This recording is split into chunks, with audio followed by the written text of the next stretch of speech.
Have you ever thought of the possibility that somebody that you love could be getting addicted to their prescription drugs?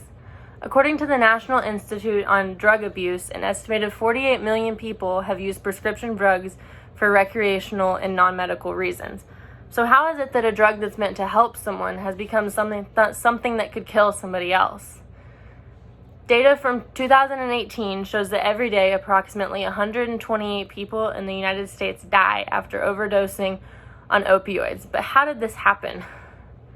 In the late 1990s, pharmaceutical companies reassured the general public and medical companies that patients would not become addicted to prescription opioid pain relievers. The CDC and National Institute on Drug Abuse has a large inventory on information related to drug abuse and the overdose epidemic. This is an issue that's very close to me, as I have watched many people in my life, including my own father, fall victim to the drug epidemic. The CDC outlines opioid overdose death in 3 waves. Wave 1 beginning in the 1990s with prescription overdose deaths, which have increased since 1999 at the earliest. The second wave begins in 2010 with a rapid increase in heroin overdose deaths, and wave 3 starting in 2013 with particularly higher deaths involving illicitly manufactured fentanyl. So how did our world go from prescription abuse to synthetically made illicit drug abuse? Let's start from the beginning and take a look back into the late 1800s with Sigmund Freud and William Halsted. Sigmund Freud was an Australian neurologist in the 19th century and is the founder of psychoanalysis. In the 1880s, Freud became interested in cocaine, which at the time was legal and was being used by a German military doctor to reduce fatigued troops. Freud gave cocaine to a close friend in 1889 to wean him off of his morphine addiction. His friend instead developed a cocaine addiction. Freud himself had a bad addiction to the drug as well and began prescribing it to his patients as a cure for chronic depression and sexual impotence.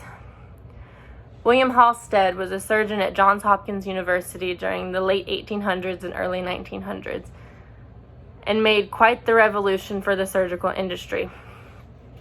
In 1894, he developed the procedure for removing the tissues and lymph nodes associated with breast cancer.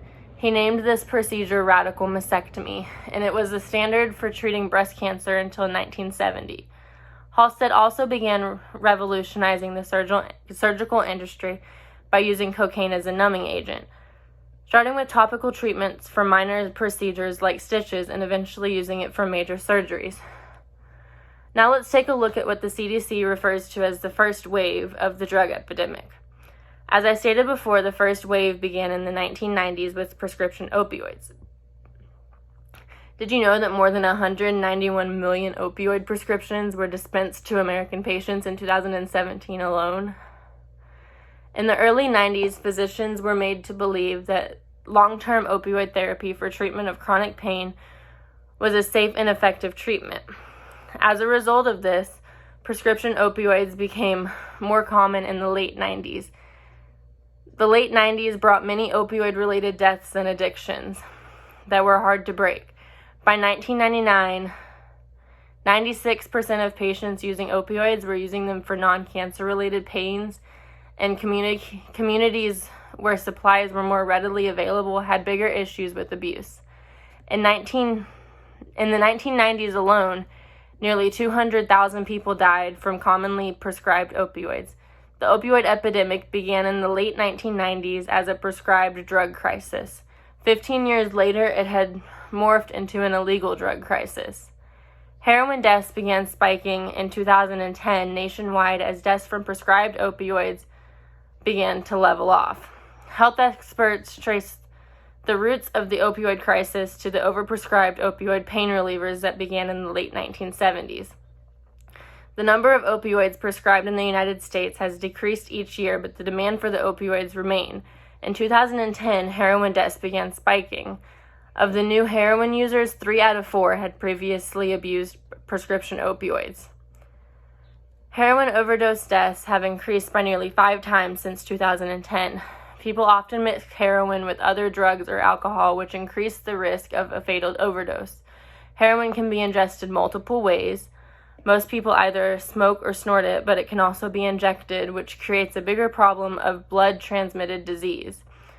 Now moving forward to 2013, where a significant increase in synthetic drug overdose became more prevalent.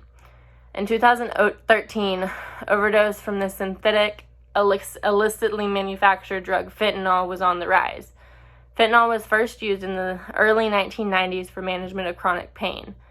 Being 50 to 100 times more potent, people began overdosing very quickly. Being sold on papers, eye drops, and nasal sprays, or getting mixed with other drugs, people never knew exactly what they were taking. Fentanyl overdose went from around only 100,000 deaths per year to over 1 million deaths per year. Fentanyl works by binding the body's opioid receptors, which controls the body's pain and emotion. Side effects include happiness, drowsiness, confusion, problems breathing, and even unconsciousness. As you can see, throughout the history, common drugs used to treat pain and common health problems have quickly become a rising problem. 41 people die every day from prescription opioid overdose. Drug overdose deaths can be hard to categorize. In 8% of deaths in 2018, no specific drug was listed on the death prescription certificate. Prescription opioids continue to be involved in a significant amount of overdose deaths.